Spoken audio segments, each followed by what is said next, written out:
why treating people equally is not enough. It's the very bare minimum thing to do. Tweak our mustache, or we must walk with pride. Episode. Rajaparambara. I don't I see that guy as a victim only. When people think that I'm superior, you are indirectly saying that someone is inferior. When an active casteism and active caste discrimination, like caste violence is going on, and you keep on being silent about it because and just because it doesn't affect you, you are indulging in passive casteism. What do you do? Are you a periodist or something? Yeah, I'm a periodist. The relatives will be like, good to see a periodist from our caste. Irony died 1,000 times. That's when it hit me that in my hometown where I grew up, there is this word called sakili. Okay. Which is a curse word. I thought chapri means cheap. Yeah, it's a casteist slur targeted towards a particular set of community, which were normalized as a slur. Oh, chapri is a caste. Yeah, casteist slur. Your parents had the privilege to go to school, but they didn't go to school. Yeah. Their parents were not allowed to go to school. Restricting someone from accessing and choosing not to indulging is something different. No, EWS was implemented by this Bharatiya Janata Party. Oh. Okay. Yeah, because for obvious reasons. A person can be born poor and die as a rich, but an oppressed community cannot die as an oppressing community. Yeah. The caste stays with the man. He was born into that caste. He was discriminated. He has to live and go through everything, and he has to die in the name of caste. For example, Mukesh Ambani can actually be a very good-hearted person, but he's severely bashed for being a capitalist. Does that make him a victim of capitalism? No, right? No. So, questioning your privilege doesn't make you a victim. They say that when they go out, if someone is looking at them, immediately they get self-conscious as if, are they thinking about my caste? Are they judging me based on my caste? Is there something in me that is showing that I belong to this caste? If you want to demolish caste, you stop giving community certificates. Hello everybody, welcome back to another episode on FineTune with me, Neethika. The vision of this podcast is to spread as much value as possible and spread the knowledge that we have across the globe. Support us by subscribing. Today I have a guest that I met on Instagram. His name is Aditya. And his content made a lot of sense. His words, his opinions and point of view made me think and question a lot of things. And that's why I have Aditya with me today. Welcome, Aditya. Thank you so much for coming. Thank you, Neethika, for the invite. Happy to be here. Very delighted to share the space with a celebrity like you. No. So I have a token of love for coming to my podcast. So it's tea. I'm from Ooty. Okay. So this is my brand. Okay. So we have tea in here for you and your family. That's lovely. Thank you. Thank you so much for coming. Thank you for having me. Okay. So tell us about you. Who are you? Where are you from? What do you do? I'm Aditya Krishnan. I was born in Cochin, but I've lived across 7 or 8 cities in Tamil Nadu. I go by the name Donald Tuck in social media. I do podcasts, but I'm not a podcaster. I have a YouTube channel, but I'm not a YouTuber. I post contents and I have an Instagram page, but I don't technically call myself as an influencer. I don't even call myself as content creator because I don't put the efforts like the camera set. So this very setup intimidates me and it's very new to me. Okay. So I am just an ordinary 23-year-old guy who works a 10 to 7 shift, who in his free time shares his thoughts in front of a 16 megapixel camera. That's all. Great. So the reason I have you on this podcast is because I was seeing one particular video of yours and you said that the video was like this. If you think that you don't discriminate people based on their caste, so I'm not a casteist. If you have that idea, that's not true. And you also had a few pointers after that, like why that is not enough. I was like, it felt like it was posted for me because I am a person who thinks the same. I feel like I don't discriminate people based on their caste or religion or race or gender or anything. So I'm not a casteist. I'm not a discriminator. But that post gave me some more idea of how discrimination happens without knowing certain things, right? So can you, if you can just explain the same pointers again in a more detailed way possible, why treating people equally is not enough? Okay. First of all, no offense for people. That reached a few people, and they have it gave a reality check for so many people. Often people think that I don't discriminate, so I'm not a casteist. I don't discriminate by caste. I don't identify myself as a casteist, so I don't. I'm not a discriminator, like you said. But people often look over that. It's the very bare minimum thing to do. It's not enough. Apart from that, you need to contribute more, because people often think that no, I don't discriminate. I'm not engaging in discrimination. What they are not seeing is they are not indulging in active discrimination. Yeah. So in order to claim yourself as anti-casteist, you need to contribute more than that. Like I said in my videos, you need to consider 4 things. First of all, caste pride. Why do you have to be proud about something which you were born into? It's an accident. It's not like you have scored a state first or something. You can be actually proud of you can be proud of that because you've earned it. You had your efforts in it. But why be proud about something where your efforts were literally zero? And when people think that I'm superior, you are indirectly saying that someone is inferior. And they usually think that I'm sort of superior and all. I have a problem with that. Second of all, caste practices. Caste practices are one of the significant factors in identifying one's caste. They do it. They don't know they are indulging in casteism. They are following their caste. They say that they don't follow the caste, but they are following the caste in the name of duties and practices. So take for example food choices. I eat what I eat because I want to, not because my caste demands it. Yeah. So, and obviously caste surname. In order to understand this, I'll give you with an example. Let's say that a classroom has 10 students. 5 people belong to the OBC category, 3 people belong to the general category, and 2 people belong to the SC/ST category. Now let's assume that the class teacher is a casteist. People often say that everyone should embrace their identity. Why should we hide our caste names? We should embrace it. What they are not seeing is it's easy for the casteists to identify the oppressed and discriminate them. Now, you might have known that Tamil Nadu is the only state where we don't have any popular surnames. And most of us don't even have a caste surname because we had a man with a vision named E.V. Ramasamy, aka Periyar. He identified that identifying one's caste is the root cause of discrimination. It's the origin. So he called upon, he gathered his peers and publicly renounced his caste. So that is a statement. Now, which it created an impact where people are very scared to even ask your caste. Now, if that created a hatred against the caste surnames. Now, Neethika is sitting here. If Neethika is Neethika XYZ, I'll be sitting here judging you right now. So that was an impact it created. So if we cannot identify one person and their caste, it's very hard for me to discriminate them. I cannot directly ask. Yeah. So that's one thing to understand. Finally, not speaking up against casteism.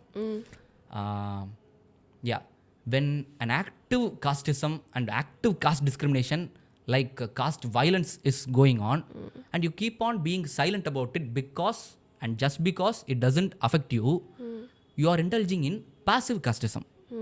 You are the enablers of casteism. These people are the sleeper cells of casteism. So yeah, these are the points you need to take care before calling yourself as anti-casteist. Okay. That makes a lot of sense. And I've I can agree to all the points. I've seen people saying that I'm proud to be this, I'm proud to be born as this. I've seen it happening in my own place itself. I come from Ooty, and in Ooty you have this community called Badga. So only Badga people are there in Ooty. You can only find Badga people in Ooty. When even today, if you go to any random Badga guy, small guy, I haven't seen adults doing it, but all the teenagers know. I have also seen this when I was a teenager. Another teenager will say, I'm proud to be a Badga. So I've seen this in other communities also. They'll say, I'm proud to be an XYZ. What's surprising for me when you said that is, like I said, I don't see it happening in adults right now. I don't see any of my adult peers saying that I'm proud to be XYZ. But all teenagers are doing it. I'm so surprised. Like, I think teenagers have a more impact on that. I think they do it without understanding what it is.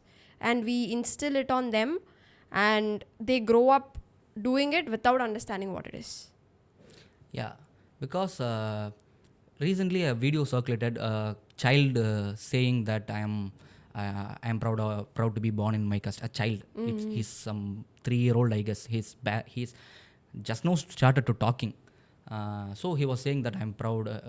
He was repeating what the parents or some other dude was saying. The kid said that I'm proud to be born in this community. I'll indulge in communal violence if necessary and all. So kids and teenagers are easily brainwashed to what adults and parents say in the house. Even I think everyone who belonged to the dominant caste had this mentality until they were 15-16-year-old, I guess. It's a constant thought that is fed upon in your house, that we are superior, we are not like those people. Not just caste, be it region, be it religion, anything. We are so and so. We must tweak our mustache, or we must walk with pride. Raja Parambara. I don't I see that guy as a victim only. Yeah. Later he realized his mistake and gave an interview, I guess. Yeah. But in rural places, people don't even know that renouncing your caste is the right thing to do. They grew upon they grow knowing that it's the right thing. Caste identity is not wrong.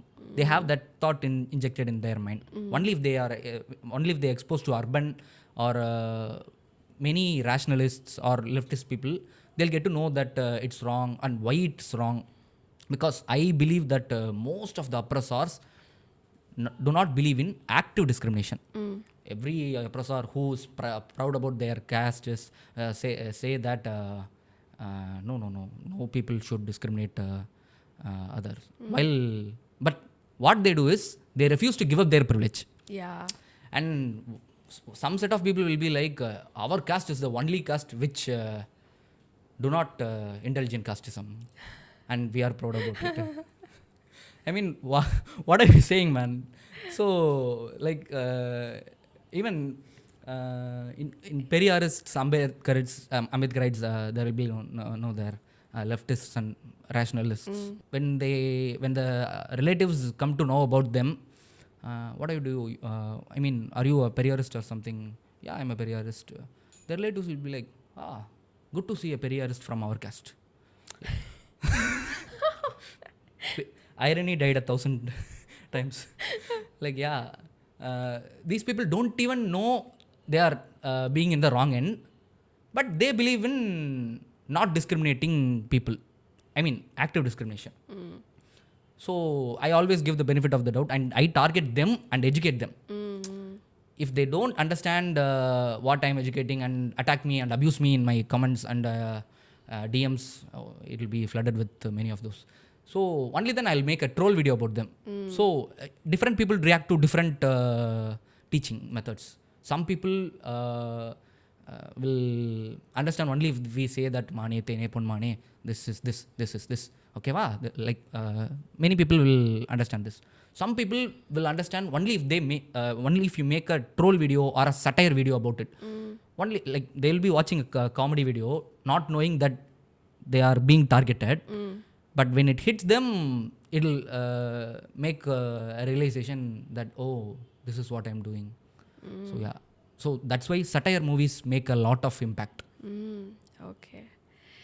And when you were talking about that pride caste and all, one of my previous episodes also, one guest came and he was talking about how people use the caste name to define that caste people. Like for example, if they want someone to come clean their toilets, they have a particular caste name. They don't say go call someone who can come and clean. They say the caste name and say go call this person, go call XYZ to come and clean, go find an XYZ to come and clean.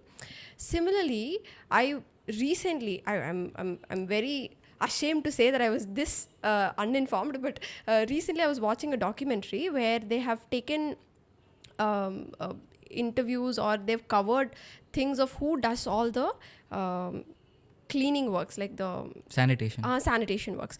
Especially they've covered the drainage cleaning, toilet cleaning and all of that.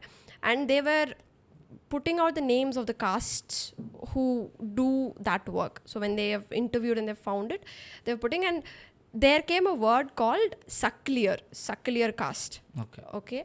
That's when it hit me that in my hometown where I grew up, there is this word called sakili. Okay. Which is a curse word. Okay, yeah. So they use that word to scold someone. Yeah. Especially when they have done something really bad, like some cunning, very bad person. They mostly I've seen people using it for men, women, everyone, but it's gender neutral actually, but they'll just say sakli. That's when it hit me, it is actually a caste name. So this caste name being a curse word, caste name being a whole identity of a person. Yeah, not just the word you mentioned. There are a lot of words like that. Like for example, Lambadi, Sandala, and even the Suresh Gubi template, you know, that Polayadi Mone. Yeah, even all that's of these are caste all names. Of these are caste names. People in olden days, they, in order to understand, in order to make you feel inferior, they use those casteist slurs. Chapri, you know that word. Chapri. Yeah, I've even been that's seeing a that on Instagram. Yeah. I thought chapri means cheap. Yeah, they it's a casteist slur targeted towards a particular set of community, which were normalized as a slur. Oh, chapri is a caste. Yeah, casteist slur. So people in older days, what they do is they use these type of caste names in order to make you feel inferior, or in order to offend you. And in olden days, everybody was a casteist. So if I was an upper caste, if I were an upper caste, and someone in my home calls me one of these casteist slurs, I'll get offended. So I'll get triggered. That was the point. Yeah. It's a point to insult someone. Insult. Make them feel bad. Yeah. Oh my god, that's so. And one other thing, while you were talking, I just came in my mind. Like, I'm not that informed about politics. I'm learning politics right now. I've been ever since I started voting, I've started indulging myself in learning about politics.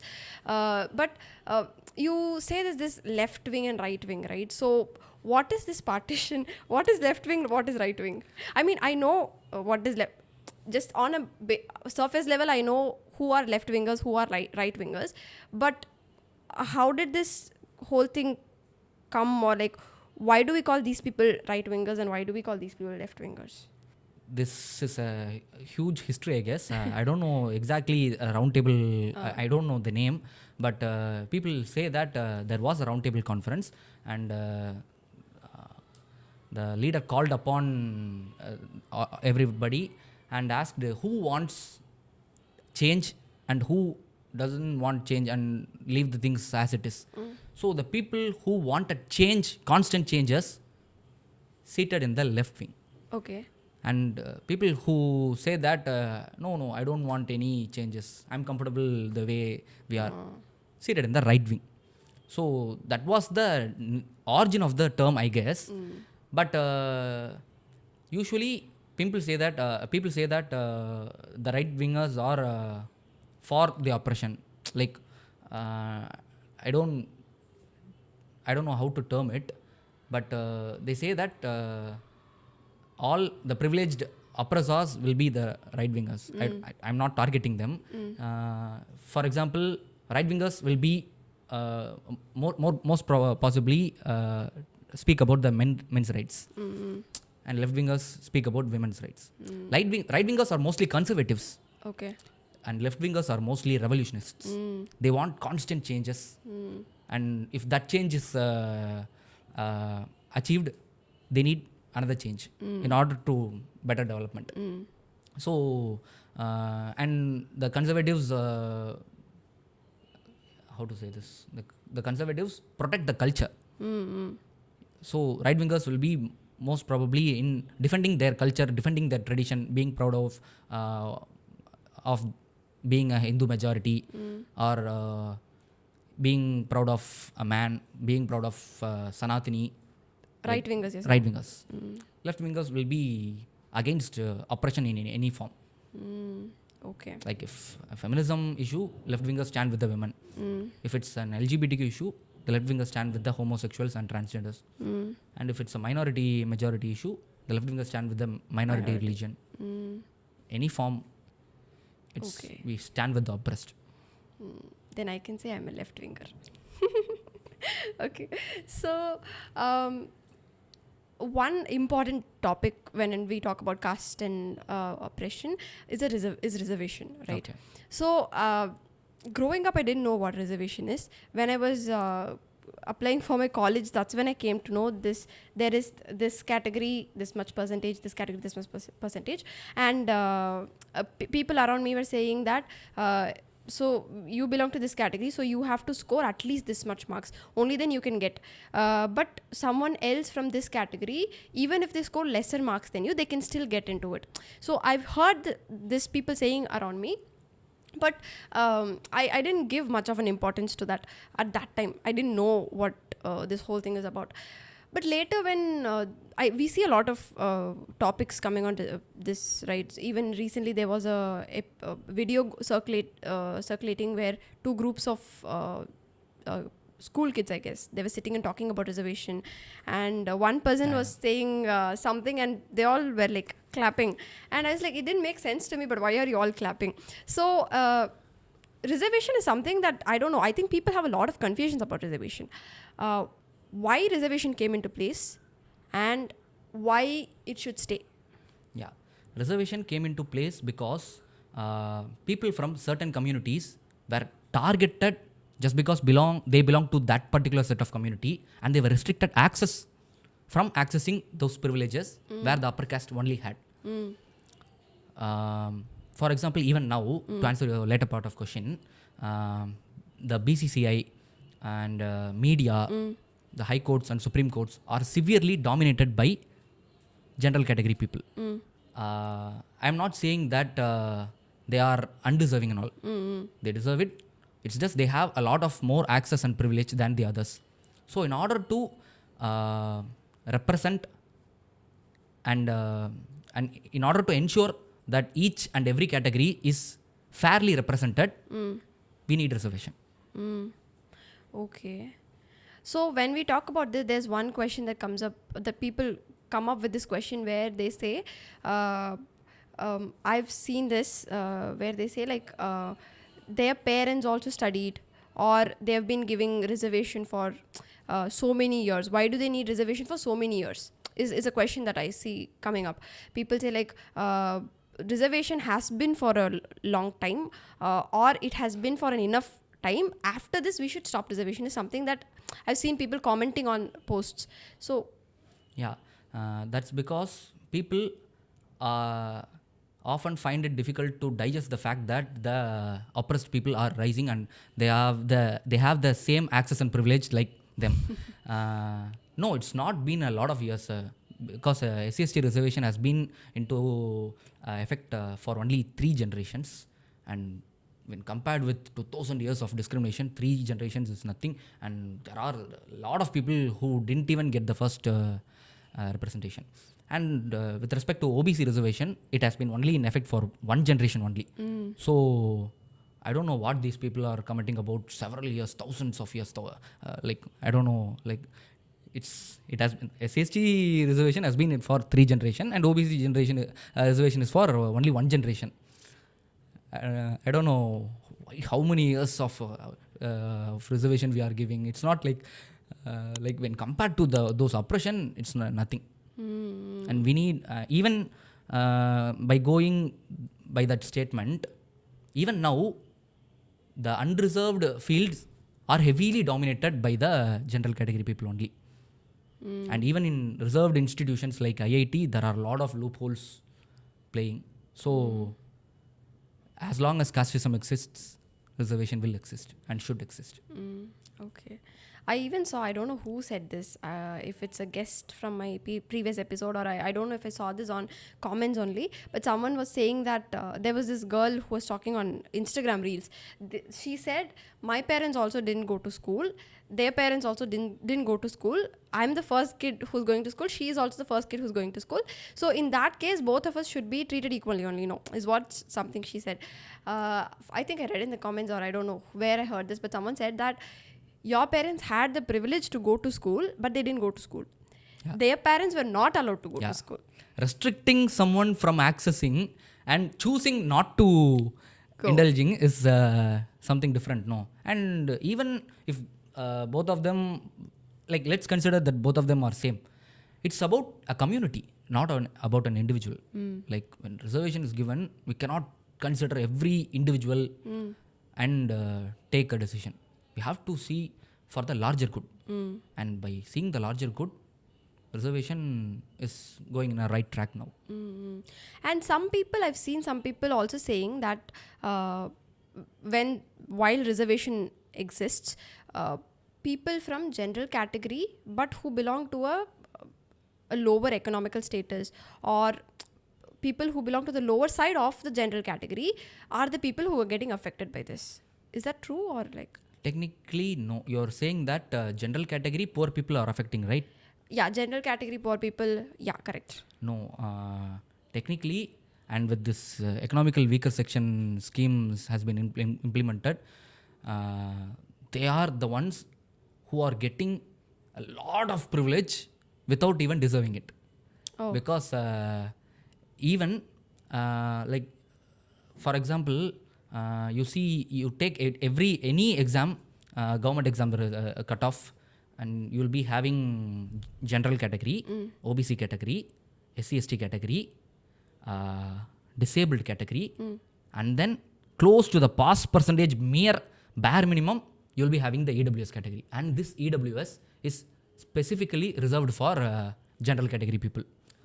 So I'm like, why do you have to give it in the name of economical status? Because caste-based discrimination is a compensation.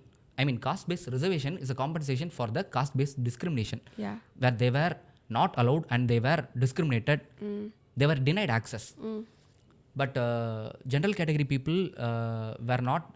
There wasn't anyone to pull them back from achieving those. And with respect to representation, they have more than enough sufficient surplus representations in every field. So the two objectives of reservation are representation and compensation. So why should EWS and the cutoff, the eligibility criteria for EWS is very funny, because you have to be in the margin of less than 8 lakhs per annum. Okay. It's one thing that you are getting every benefits from the general category, free from discriminations and exclusive social privilege, exclusive access to everything. Economical is factor secondary, and you have to hold 5 acres of land or less, and you have to hold 800 square feet or less than an own house. So which means if I have 750 square feet of own house, and 4.95 acres of land and earn, no, I just want to forge the income certificate. So earning doesn't matter. If I forge my certificate, income certificate, I'm eligible for EWS. So that's a very big scam that is going on here right now. EWS category was bought into this by which party or whom? No, EWS was implemented by this Bharatiya Janata Party. Oh. Okay. Yeah, because for obvious reasons. Okay. And so if you have to be like an EWS, if you have to come under EWS category, there is no caste eligibility, right? No, but you have to have this all economical, this land and economic. How many acres? 5 acres. 5 acres of or less of land you should have. Then you belong to the lower economic status is what they're portraying. Yeah. It doesn't make sense, Ra. Yeah. First of all, it shouldn't be on the basis of economical reservation, because if one person is, if a central government job is given on the basis of economical category, the minute the person gets the job, the poor status gets uplifted, unlike caste. If a person can be born poor and die as a rich, but an oppressed community cannot die as an oppressing community. Yeah. The caste stays with the man. He was born into that caste. He was discriminated. He has to live and go through everything, and he has to die in the name of caste. Even in death graveyards, there will be several discriminations. I think you know. So it's totally an unfair thing going on right now. So while we're talking about this, like casteism and all of that and reservation, I feel like it might get conveyed to people as caste hate for a particular caste people. Even recently there was Annamalai pointing it out, saying that DMK is doing Brahmin hate politics. So while we're talking about what is justice, it could be conveyed as you're also, like, you are saying that we should not hate these category people, but you are also hating these category people. So it's not Brahmins hate, it's the hatred against Brahminism. So while people see feminism as men hate, and they often see the Black Lives Movement as white hate, just like that, the anti-casteism thing is seen as Brahmin hate. VCK leader Thol Thirumavalavan once said that அந்த சமூகத்தின் மேல் இருக்கும் வெறுப்பை கூறவில்லை, இருக்கிற இருப்பை கூறுகிறேன். Which means I'm not spreading the hatred against that particular set of community. I'm just stating the reality. So, no, when one particular set of people refuse to acknowledge their privilege and refuse to stand up for the oppressed, they get picked on. This is not exclusive for Brahmins. This is for any oppressor for that matter. I personally love, I'm a Suresh Raina fan, who is an upper class Brahmin, and I love T.M. Krishna, a Carnatic musician who is a Brahmin by birth, and have criticisms against Ilayaraja, who is a Dalit by birth, purely for ideological reasons. So this is not hatred against Brahmins, it's a hatred against Brahminism and casteism. I personally don't agree with the thing. When, like, to simplify, just like not all men, like we are not targeting at all men, right? But we know, but in order to convey a point, we generalize the oppressors. I believe in generalizing the oppressors doesn't make any real life repercussions to the people, but generalizing the oppressed will. Yeah, okay. And also there are a few people who, let's say, they belong to the oppressor category. They might be thinking that, like, I belong to the oppressor category, but I don't oppress anyone. While now, let's say I'm there and I'm not oppressing anyone, but when I see people talking about oppressor community, or like, if you belong to this community, you are an oppressor and all of that, it could lead me to act in two ways. One way, I could actually form that as a hate and say, like, I'm not doing anything, but you're saying this, I'm going to do something. Okay. Or in another way, they might some people may take it, might not take it seriously, but some people might take it differently. I belong to this group, but I don't oppress anyone, but you're targeting me also. Like, what do I do? First of all, these people need to understand that they are not the victims here. So, congratulations and kudos for standing with the side of oppressed. Second of all, do not expect congratulations and kudos just because you belong to the oppressor community. For example, Mukesh Ambani can actually be a very good-hearted person, but he's severely bashed for being a capitalist. Does that make him a victim of capitalism? No, right? No. So, questioning your privilege doesn't make you a victim. The fight for the oppressed is way larger than the fight for your progressive label. So, if you are speaking for the progressive label, don't speak. Only if you are for the oppressed, you'll understand oppressed. Listen to the oppressed. Listen to the people who are being discriminated. Only if you listen to them, you'll get an idea. Or else you'll be having a privileged set of opinions around you, because you are a privileged and the people around you are privileged. Paranjit in an interview once said that people they either refuse to speak about caste or they speak in an elitist and privileged point of view. So don't do that. Don't be that person. Okay. And when I talk to, I'm also a coach, so I will be talking to people one-on-one about their problems. And one of the thing, it was very surprising for me to see that people have this trauma in them, or this past experiences in them, which still affects them, which actually comes from this caste discrimination. I've seen people having mental health issues, issues with their identity, issues with self-esteem, because in the past they have been discriminated by people based on their caste, and they say things like, I'm in a good economical status, I make good money, I speak good English, I've formed my life in a very good way, but this thing that people used to treat me differently just because of my caste, it haunts me wherever I go. I hate to stay in my own place, like my own village or my own city, because when I'm in a different city, I'm a different person. But when I come to my home city, people treat me just for my caste and not for who I am. So I've seen this caste discrimination affect people's mental health too much. And it's a huge issue, because it's not easy to come out of such kind of issues, right? You think that it's a part of your identity. You think that your caste is a part of your identity.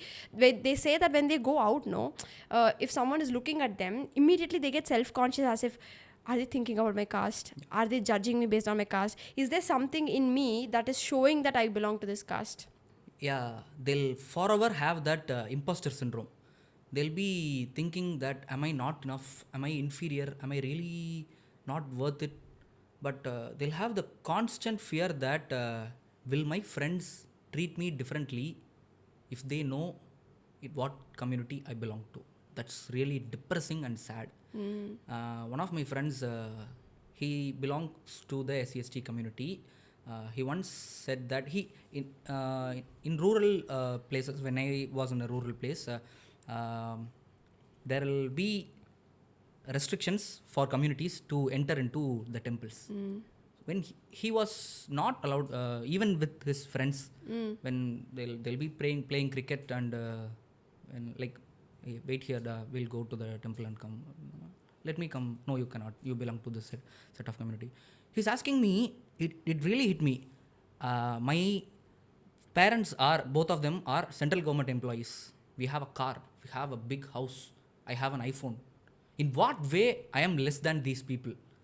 Like, even if I have everything, it's like I don't have anything. So that's some serious issue to look upon. People often neglect it. They only consider that he has an iPhone, he's very much rich, then why should he be the benefits enjoyer of the reservation and all. Like, but you cannot take away the discrimination he faced. Yeah, makes sense. So I think, like you pointed out before, if you belong to a lower economic status and you make money, you come to a higher economic status. But if you belong to a lower caste, you continue to stay the lower caste person until you die. So when we talk about this whole thing, there's one conversation that people come up with, which is that how can reservation or talking about upper caste and lower caste, people say that because we have this reservation and because we keep talking about the oppressor and oppressed, people say that's the reason people continue to stay oppressed. Okay, it's one of the conversation that come from people when we talk about this. They don't have problem while standing on the neck and kicking and on and on and again. But when the person who is lying over says that your foot hurts my neck, lift your damn leg, he's hating me. He's spreading hatred against my own community. No, I don't see any point. So even in films, when films, caste pride films, when casteist films, when like openly discriminating, openly praising the discriminations films were released, they didn't have any problem then. But they do have a problem when people started questioning it and people rebel against it. So ivanlam pesarana, that's the reason. Okay. And this thing that they say that talking about it or continuing to, I don't know, it's a very specific thing that they say, continuing to give reservation is actually keeping people down, is what they say. I mean, I've heard people say this. That's because reservation is seen as a freebie. We are giving it to you. We are actually providing you. Reservation is seen like that. But Dr. B.R. Ambedkar specifically said that it's your right. You are entitled to it. You can demand it. So when I am entitled to my rights, I don't have to feel inferior. Okay. It was an upper caste narrative to say that you belong to this community, and if you entitle reservation, if you enjoy reservation, you'll stay the same. But it was an upper caste narrative. But it's actually helping people. But it's actually helping people. It was like when enormous amount of people disown reservation, the government will listen. They set that narrative in that point of view, and they need to constantly judge people who are entitled and who are availing reservations. So even when a privileged, I don't even say privileged, a middle class OBC or Dalit, in order to escape that judging, they'll shift to the general category. I mean, they'll avail the college seats or job seats in the general category. Even if I have that right, they don't know that it's a right. Even if I have that freebie, I'll go and avail through the general system. Now that is a win for upper caste. So it was the narrative set by them to shoo you away from entitling and enjoying those rights. Don't fall for that narrative. Okay. And one other thing that comes up is people say if you want to demolish caste, because although we have the reservation, although we do stand for justice, we are going towards a place where no caste discrimination or no these kind of category treating people differently, all of that exists, right?